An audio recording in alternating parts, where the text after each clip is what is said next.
So if you have any NSS, if you have any NSS questions, please feel free to reach out to either of us. I've been caving for, I guess, about 5 years now. Yeah, about 5 years, almost exactly. Um, and yeah, that's about it. So let's see if I can figure that out. Okay, share screen. All right. Yes, okay. Now if I can make it bigger, figure that out. I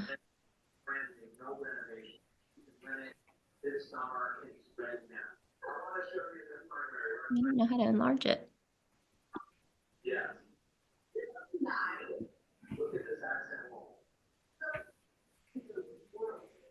Could be the play button on the top middle, maybe. I think I'm just gonna go slide to slide because I think if I hit play, it's going to roll through them. But if Gotcha. I could just get it to take up my whole screen, that would be cool. Okay, can everybody see it okay? All right, great. All right, so just keep in mind that I did this for a different grotto. So a little bit of this is just explaining myself and the caving that I've done here. So you can see I've titled it Tag Caving and Dabbling in International Exploration. If I can do it, you can too. So like I said, my name's Miki. This was a few years ago. I got the opportunity to go caving with Mariano Smith, which if you're not familiar, if you're new to the community, this guy was like the most prolific caver basically of all time. He visited over 8,000 caves. He was a Civil War historian and he kept really, really great notes and diaries. So he's really well known, super cool. I've done a lot of caving here in Tag. This is Camps Golf.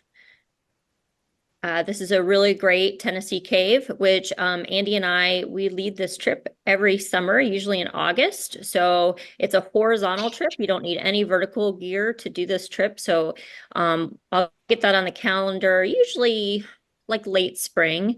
So if you guys are interested, please keep an eye out for that.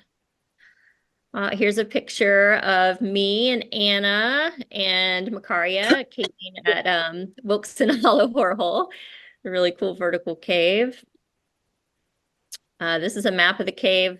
It's really quite a wild one, but the if you are a vertical caver, this is a great one to go to. The landowner really loves cavers, so if you reach out to the right people, you can get his contact information and go to this one pretty easily, but it's really interesting. Fantastic pit. A lot of people, when they join the community, this is the reason why they hear about Ellison's Cave in Georgia, and then they hear about Fantastic Pit, which is the deepest pit in the continental United States at 586 feet deep. And it also has a sister pit called Incredible, which I'll show you in just a second.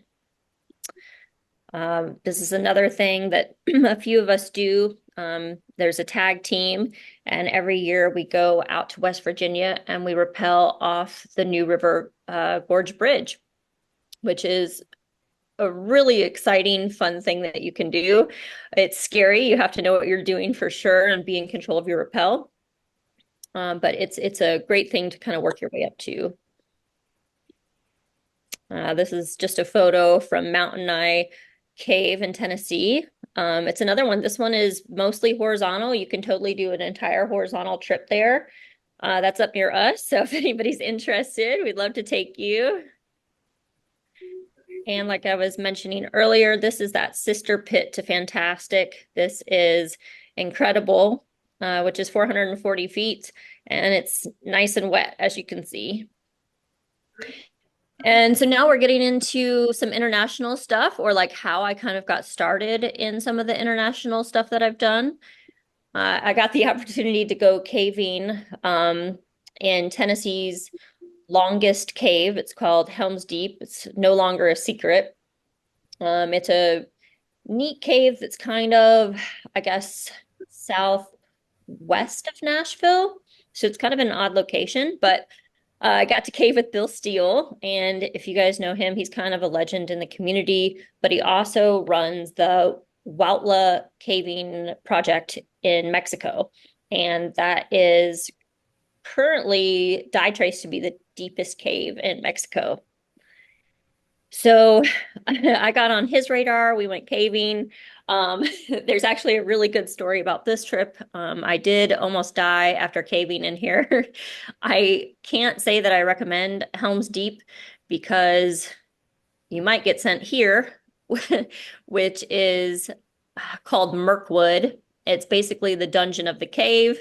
And as you can see, the mud just accumulates and coat you. And after about 8 hours of this, I was done. I wanted out of the cave. And so I asked the people I was with, I was like, hey, can I please get out of here? I just don't think I can do 4 more hours of this. And so they took me to the exit, which is only about 30 minutes away, but it's extremely mazy. I know a few people on this call have been there, so they understand what it's like. But so we were close to the exit, and I got out there. It was December. Actually, it was not too far away from this time, and it was extremely cold. It was in the 20s outside. I was completely soaking wet, and I got lost on my way back to the campsite.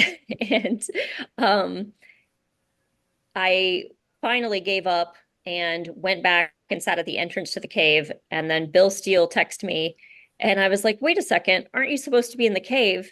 And he's like, no, I hurt my leg. And I said, well, I'm terribly lost. Can you come find me? And he said, sure. So he says, I'll turn on my light just as bright as it'll go. And when you see it, you walk towards me. And so we met in the woods after I saw his light, and he gave me a big hug, even though I was this disgusting. And then it took me about 2 hours or so of full blast heat in the car to warm up. But long story short, Bill Steele had actually broken his leg, and he still hobbled out there to get me. So he's always a hero to me. And I thought for sure there's no way that he's going to let me go to Huautla now and go caving with him in Mexico, but he did. So um, I did get to go to Huautla. This is in the Sierra Mazatecas. It is in Oaxaca, Mexico, like the state of Oaxaca. It's kind of a trek to get there. You can fly into Oaxaca City, and I think it's about a 6 hour bus ride from there, or you can fly into Mexico City, and it's about a 9 or 10 hour bus ride, which is what I did. So it's way out there for sure. But it's incredible. The views are insane. The mountains are so beautiful. The people are super kind. Yeah, so I got to go out there. It was only for about 5 days or so I didn't get to do any hardcore exploration, but we did find a cave. We de-rigged this. This is Nita Neshi. This is actually part of the Huautla system. So we got to go in there and see some cool stuff. You can kind of see, I don't know how much you can see of it, but it's a very deep cave. We de-rigged it to the part where the water starts. After, I think, right in this area or so, it starts getting super wet. And this is the entrance to it. This is Martin Hoff. He's actually a Welsh caver, super nice guy. If anybody's interested in caving in Wales, that is also an option. There's a lot of people that are friendly to American cavers over there. This is inside Nita Neshi in the Supai room. The soda straws are just incredible. This really is a huge area that you're looking at here. And this is a map of the entire Huautla system. And Nita Neshi, that cave that we were just looking at, is just this little blue area here. So it's just a huge thing. And Andy and I are actually going to go back this April, so we hope to explore a lot more. We'll be there for 2 weeks, so we'll get a chance to see quite a bit more, I hope.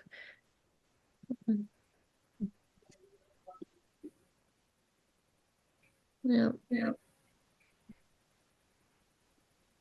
We did find a virgin cave while we were there, and I learned how to bolt.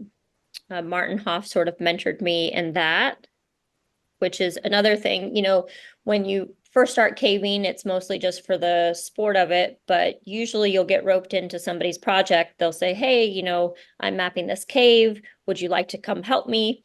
And from there, it's just kind of a slippery slope. It becomes addicting, and you want to find these virgin places, and you want to help put the puzzle together, so to speak, and see how much cave there actually is to be found. And part of that, especially with vertical caves, is rigging them. So you'll need to bring rope, and you'll need to bring a drill, and you'll need to bring bolts, and you'll have to find the best placement for those. Oh, and this is something interesting about caves in Mexico, tarantulas. So if you are arachnophobic, do not go. Um, yep, this is our virgin cave that we found in Mexico. It didn't really end up going, which is a little disappointing. I thought, it's going to be the next Woutla or it's going to tie in, but it did not. But this is Nita Suhiri. This is just a little sketch that I did of it. It's a profile sketch, and you can kind of see starting up here is where you came in, and then there were several, I don't know, about 20-meter drops or so. That's the rigging there that you can see. This is a model of a giant sloth skull that was actually found in one of the pits near Huautla. I don't think it was um, actually attached to the Huautla system, but it was an actual like prehistoric giant sloth, which was pretty epic. So, yep, that was my experience in Mexico. It's not too hard to get here. So if this is something that you're interested in doing, you can reach out to Bill Steele and you can email him. He's really welcoming. If you have the vertical experience necessary, you can be included on exploration like this. And there's so much more to be found down there. And if anybody has any questions or anything, please feel free to chime in. Okay, no questions. So after this, this was sort of my 40th birthday tour, but after that, Andy and I decided we were going to go to Greece. So we did just a tiny bit of caving in Greece. This was a tourist cave that's on the island of Crete. It's called Dictyon Cave, and it's the supposed birthplace of Zeus, which I guess he isn't really a real person. So I don't know if he was born there or not. This is sort of what the karst looks like there, the limestone. This is a cave called, or a island called Kalymnos. You can see Andy's actually up here rock climbing, but there were also quite a few caves on this island, and we did get somebody to take us to one or two actually. Scalia Cave, which was a horizontal cave. It was beautifully decorated, as you can see. I mean, just flowstone everywhere. It was insane.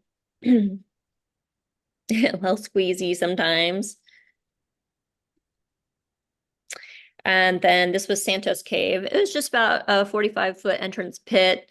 The Kalymnos experience took us here. They were really nice guys. They do like adventure experiences over there, and they were super duper safe. I don't think they really trusted our experience, so they rigged another line that they attached to us just in case they had to haul us out. But it was fine. It was a cool cave. It's the bottom there. As you can see, really old, really beautiful kind of caves coming to the end of their life. So yep, from there, Andy and I pivoted. So that was in April. And then in the summer, in July, we decided that we were going to go to the Caving Academy in Hungary. So we had heard good things about it. Some people had done the class in New York and just said it was, a really big learning experience. So we were stoked to go. As you can see, we were practicing our knots on the airplane. So we get One there. thing I might mention Yeah. is a Klimnos. I know we've got a lot of climbers in the grotto now too.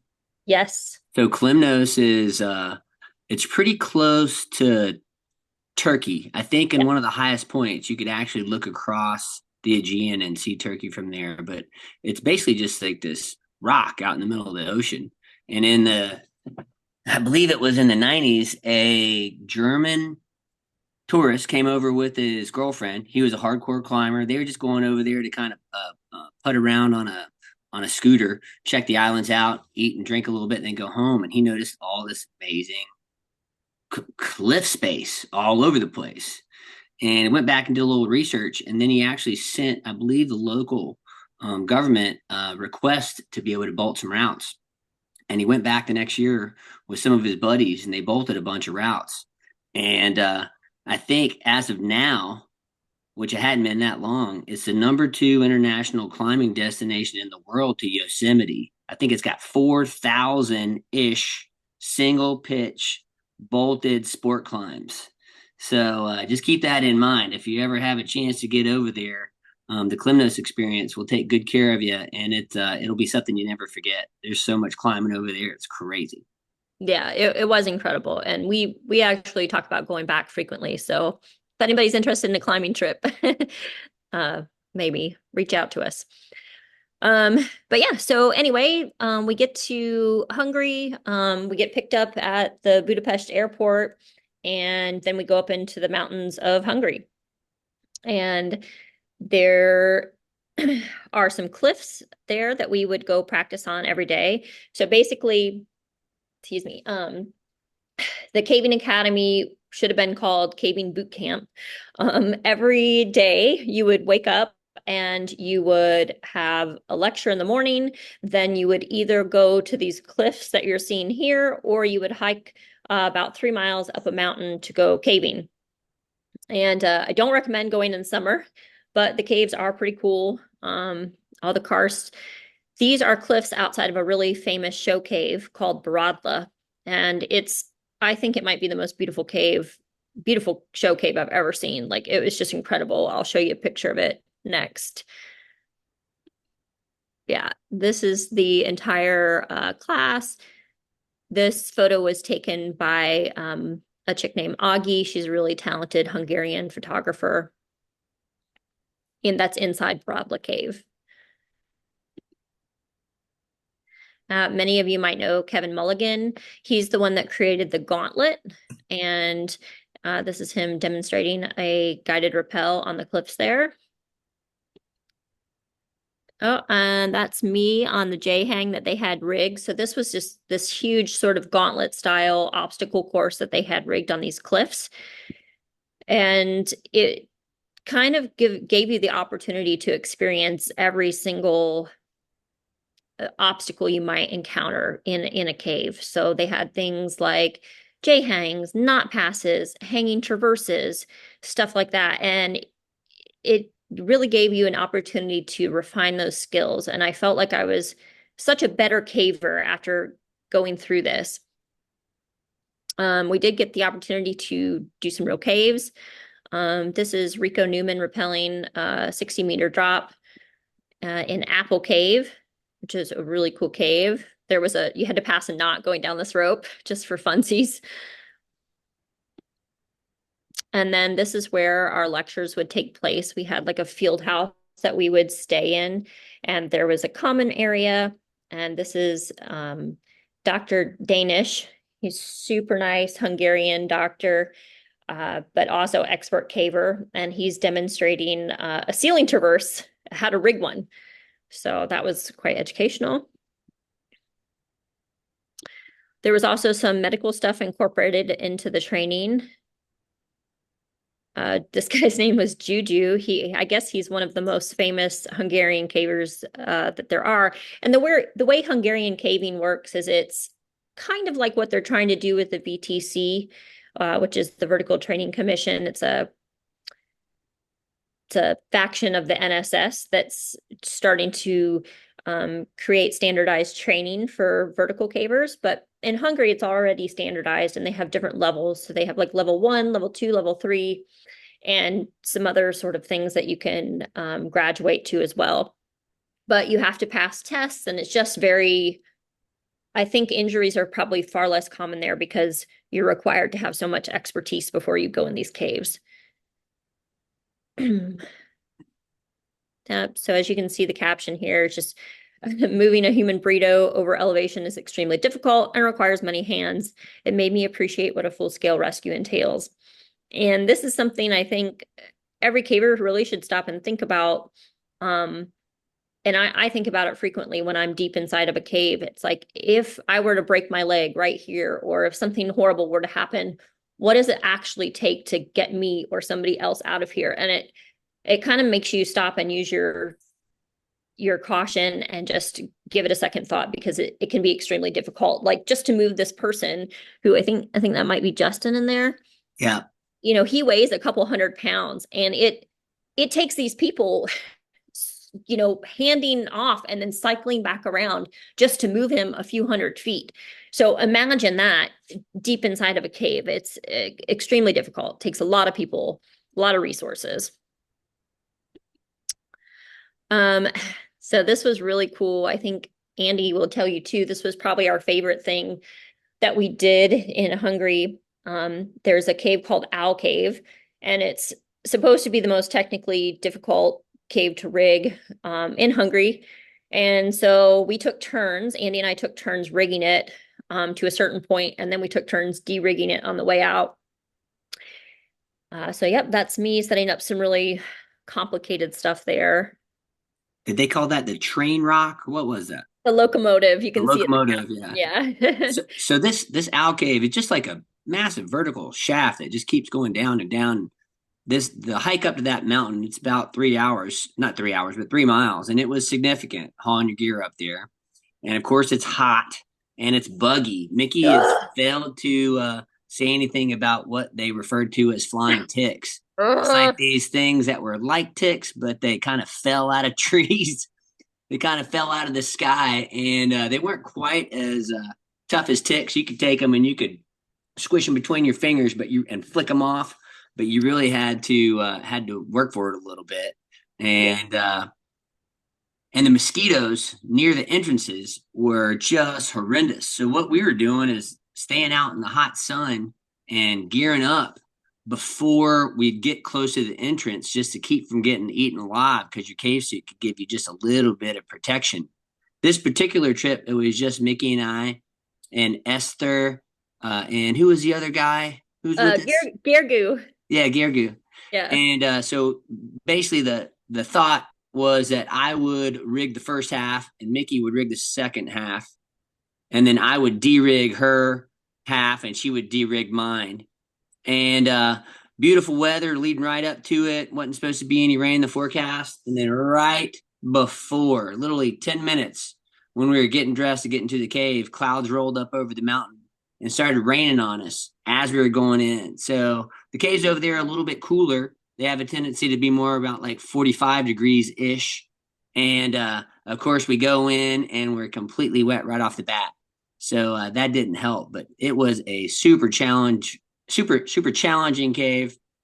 And of course, having these professional, essentially instructors that are right there with you to critique every little thing you do and confirm that you're good to go. Everybody's gonna be able to ride your rig. It was simply an amazing experience, and I feel like SRT Alpine Boot Camp is a perfect name for the Caving Academy. Yeah, absolutely. Yes. And Andy's correct. The bugs were an absolute nightmare. It was July and they had gotten unseasonable rain, and it just created a hatching or something, and they were atrocious. But yeah, this is a profile map of Owl Cave. There's a little window that I had to swing into, and it was right at the end of the first rope that I was using, and I had to, of course, tie those ropes together. But also, I had to stand up on the lip of that window to access the anchor points, and I think that was one of the biggest pucker factors of the week for me. Yeah, that was really awesome. It was wild. I actually tried to de-rig that and could not do it because it was so challenging. But as you can see here, I mean, it's just like Swiss cheese. It's just this complete vertical maze. It's incredible, amazing. I would love to go back. But when we got out, one of the coolest things, they had wild strawberries. You guys, these are the most delicious strawberries I've ever had in my entire life. I still think about them. So yeah. And then, as Andy mentioned, this is us. This is Esther, and that's Gergu up there. They were incredible. Mickey, do the instructors make you turn in your rope pads before you go into the cave? No. Well, I don't think we brought any rope pads, Yeah. obviously. Like, Oh, okay. You left I them yeah, at don't know home. that All I right. ever saw a rope pad the whole time I was There you there. go. That's yeah. right. They're against the But rules. yeah, they're bolts and relays only. Um, but Lots of small diameter rope. which is a delight. Like, I think I prefer a relay in most cases, but I think, and I'll come to this conclusion maybe when we finish here, but um, and again, for those of you that aren't uh deep into caving yet, there's this sort of ongoing discussion of what kind of style or what kind of rope use are you going to use. And in tag we have a lot of big pits, and sometimes it's easy to just bring a pad and you kind of pad the edges or the rough spots where the rope might touch, and they call it throw and go, or IRT, indestructible rope technique. And that's a really fast, easy way. It makes big pits really accessible and easy and not time consuming. And then you have, on the other hand, alpine rigging, which is where instead of bringing pads, you are rigging the rope to more bolts to avoid these ledges and things where you might create rub. And it takes more time to rig, and it takes sometimes more time to navigate those things. But it definitely has its place. And you don't have to carry all the rope pads and things like that. Definitely more technical. Yeah, it's more technical. So I think the answer lies somewhere in between. There are places where it's more appropriate to throw and go. And also the nice thing about the alpine style rigging is that you can use thinner rope as opposed to the IRT. You're using, 11 millimeter thick pit rope, and it's not always the most fun ride. So somewhere in between is usually the answer. But moving on, this is still Hungary. They had beautiful fields of sunflowers, so gorgeous. So after we completed this 1 week course in Hungary, we, felt like badasses, and we got the opportunity to go to Croatia, and we were going to do some really deep caving in Croatia. It's a super mountainous place, and apparently they have 1,000-meter deep caves, and we were going to go, and we did go. So this is the start of that. You see my caption here. I said Croatia sucks. 0 out of 10 would not recommend. Andy would not say the same thing, but you will see why I hold that opinion soon. And many of you have already heard this story, so it may not be as entertaining for you, but so we drive to Croatia, which is only like 5 hours from Budapest. It wasn't that long of a drive, but we're in July. It's the middle of a heat wave. Nobody has air conditioning, so it's 120 degrees. We get to the hostel where we're all staying. There's no air conditioning. So anyway, we get settled in there, and the next day we go to our first cave that we're going to go to. And we get to the parking area, and I'm completely ready to go. So I have my caving gear on. I have my stuff packed. Like, I just need to hike up to the cave entrance. But nobody else is ready. So that was quite annoying to me. So I thought, all right, well, it's 120 degrees. I'm going to go ahead and sit in the shade here on the edge of this parking area. And what you can't see behind me is that this is a drop off. So behind me, it just immediately slopes down. And I was sitting on this rock for probably a good 10 minutes. And all of a sudden, it rolled out from behind me. And then this rock over here ran over my elbow and dislocated it. So that was not super fun. It was the most painful thing easily that I've ever experienced. Luckily, I was with some people that knew what they were doing. They put a splint on me. Somebody gave me a pain pill, and Andy drove me to the hospital, which was 2 hours away. So you can kind of see my arm down here. It's got a splint on it.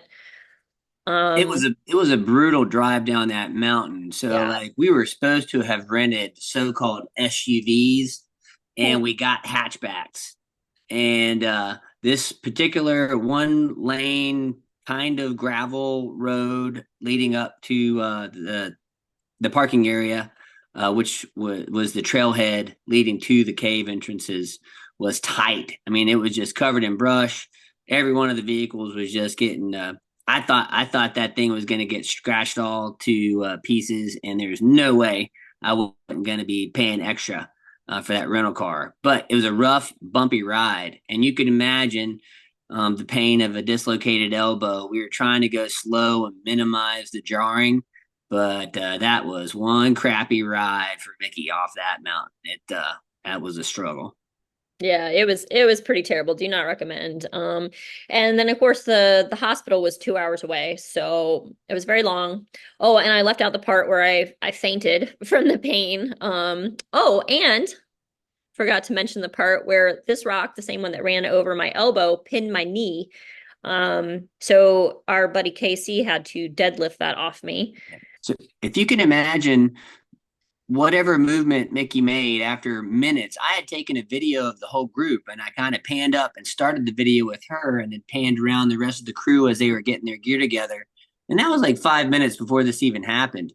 But whatever movement that she did, it rolled off behind her. And as you can see, you can't really tell that there's a relatively steep slope right behind her. But that big piece that she's sitting on rolled off, and that pitched her, thankfully, forward to where she put both of her hands down. And as soon as that rock rolled out from behind her, the one where the arrows pointed, just like she said, loosened and rolled right over top of her elbow to dislocate it, and then jammed on top of her knee on her low quad, if you will, and caught her there. But it could have been way worse, but it was pretty shitty. At least it happened outside of the cave and not in it. It would have been a different story. Yeah, and that's actually another primary lesson that everybody should take with them is so many accidents happen outside the cave, and you need to be super vigilant there too. At least usually help is more accessible, but certainly you should always have your wits about you. So I make it to the hospital and then I get molested. So um this kid really he was autistic or something like that. I'm not sure exactly what was going on, but he was there at the hospital and he was very interested in my tattoos. I was so out of it that I did not give any shits whatsoever. And he would come over and try to touch my tattoos, and then he would go a little bit lower and a little bit lower. And finally, Andy told him to knock it off, but not before taking a picture of him. Well, Mickey had gotten into the hospital with Kevin, and they were checking her in, and I was trying to find a place to park. It was this little coastal town right on the beach, and it was packed. It was beautiful. There's a lot of people in the area. I finally found a place to park, and I came in, and they told me that this had happened. And me being me, I thought it was just a little funny under the circumstances, anyways. And then it started to happen again, so I figured I had to get a picture of this. And it got to the point as he progressed down Mickey's shoulder to chest that I was like, all right. Yeah. Cut it out, buddy. Get your hands off my girl's titties. Anyway, no hard feelings. Maybe he had some hard feelings, but not me. Anyway, so that is my elbow. As you can see, that is not normal. It really, really freaking hurts. I just cannot recommend you not do that. Just enough. Please don't do that to yourself. Hey, Mickey. Yeah. It's Destiny. So how long did you have to, you might be getting to this, but how long was your recovery period? Like how long were you out for? Yeah. It was probably about, I mean, I guess that the definition could be a little bit different. I was out of pain after I woke up, which I'll get to in just a second. Once it was back in place, it was okay. But I had to wear the cast, which I'll show you too, for about a week. And then from there, I had to do intense physical therapy for, I have another 4 to 6 weeks, which I was really vigilant about. I think I took maybe total 2 weeks off before I went back to work, but I was definitely not quite 100%. But luckily my elbow now is, I was really good with my PT and it's completely normal. And some people never regain full extension. Yeah, Joshua just noted that he still doesn't have full range of motion after he did it. I do have to give Miki props. Like she was doing PT at least twice a day, every day, and icing after each PT session. She did a really good job, and Yeah. and fortunately, it all paid off. Yeah, that was the ticket. And this, I have to say, this is something I haven't mentioned yet, but we had the worst experience at the hospital in Croatia. The doctor was absolutely evil. And I am not joking whatsoever. It took, I think it was 4 hours before I even saw a doctor. And then they tried to hold me down and jam it back in. They had like 4 nurses hold me down and jam it back in. They could hear me screaming from the waiting room. They didn't give me any painkillers whatsoever. And then they were upset with me because I couldn't relax. So they ended up having to put me under anesthesia, but that wasn't for another 2 more hours. And it was just horrible. But, we're past now. Everything's fine. Yep, and that was where the boulder was on my leg. So yeah, that actually, I still have a little divot in my leg from where that was. And then they put me in that. So most places don't have plaster casts anymore or plaster splints. But that's what they had in Croatia. So that's what I got. And the worst part is from there, we were, supposed to do more caving. This was at the very beginning of my time in Croatia. We were supposed to go to Wales after that. So I couldn't cave anymore. So I had to comfort myself by going to show caves, which this is a local show cave in Croatia.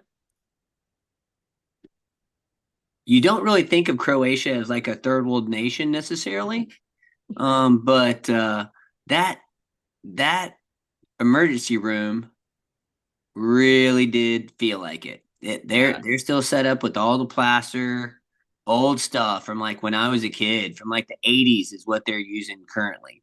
So it's definitely just unlike what I anticipated. And like Miki said, like try not to hurt yourself if you go over there.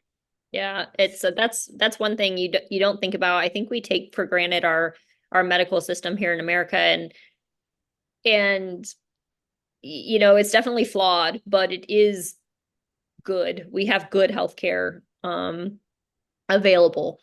Yeah, so this is the show cave. There was, like I said, no air conditioning, so this was a good place to stay cool. Andy, though, he still did get to go caving, so very happy for him. And he actually got to go caving with the photographer and got some really badass pictures. He might want to talk about them, but the caves are just super deep, super vertical, right? Yeah. It was Kita Cave, I believe, right? I think you're right. Yeah. And there's several horizontal levels to Kita, and we went down to I think the second, but not the very bottom. There was a team that advanced to the very bottom, and they had a very long day. But ours was excellent, and I was with Agi and Casey, the Chinese student who had pulled that boulder off Mickey's leg, and Kevin Mulligan. It was a fabulous day, and we got some really good pics, but also experienced a lot of amazing cave. And I mean, it's unlike anything I've ever seen before. Even different than the caves that we saw in Hungary. Truly special and massive and deep vertical. It's just wild. I can't bring myself to want to go back to Croatia to see him, but maybe someday. But from there, like I said, we were supposed to go to Wales, and we did. Andy, as you can see my caption, he has to wear this helmet 24/7 for safety. It is the best thing for him as he has a soft head. But we linked up with our friend Paul Fairman. He's all over Facebook, so you might be friends with him or you might know him or have seen him. He's a really delightful guy. He's English, he lives in London, but he caves in Wales. And this is Ogof Capel, which is apparently not super easy to get into. Like permits aren't given freely. It's super beautiful, super wet, super crawly. I thought the entrance was really interesting. Yeah, they had to blow that. They had to blow that entrance open and dig it out. Apparently, a lot of the caves over there are similar to that. A lot of digging that they do, but some amazing formations. There's also some that had like this almost like teal, blue, green uh, formations that I'd never seen anywhere. It almost looked like kind of like chewed up chewing gum, but it was some sort of mineral deposit in the formation. Really, really cool. But she's right. It was a lot of hands and knees crawling. That was full wetsuit, full cave suit. And we were, if you ever caved with Paul Fairman, he is a fast caver. He says his buddies over there say he crawls like an angry baby. And I believe it. He hauls ass. So we didn't really take a lot of pictures on the way in, but on the way out, we were able to stop and smell the roses a little bit. And I think it was only about maybe 2 hours round trip or less. And I'm glad we weren't in there for too much longer because it was very cold and very wet. Yeah. I would like to go back and Paul is a really gracious host, and there's a caving club over there with a field house, and you can join it and you can be part of that, and you can actually go stay in their field house, and the cavers there are very generous and very kind. So if that's something that you're interested in, you can absolutely go caving in Wales. It's not too hard to do. Yeah, I'd highly recommend it. If you got a group of people that want to go over there, you could hook up with Paul, and he would love to host you if the timing was right. And the clubhouse itself is, I don't know, it must have been like, well, maybe like a quarter mile, a third of a mile away from that massive cave. There's a couple cave clubs This is the entrance to it right here. Yeah, This is Ogdef Fenenthi, which OFD. yeah, they call it OFD because who can pronounce that? A lot of consonants. Yeah, Welsh is crazy. It's a ridiculous language. But yeah, I didn't get to go caving, at least not at first, because you can see I still have my big cast there. It's notoriously rainy in Wales. It was true while we were there.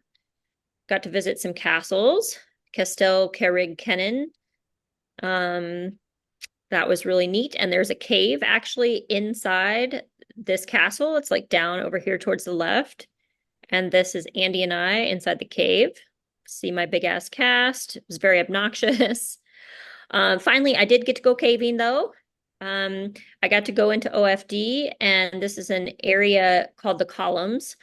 And these are really beautiful, pure white columns that form extra fast because there was I think it was a limestone mine on top or something like that. Yeah, limestone quarry. Limestone quarry, yeah. And the minerals filtered through the groundwater like super fast. And so all these grew in a few hundred years rather than a few thousand or 100,000.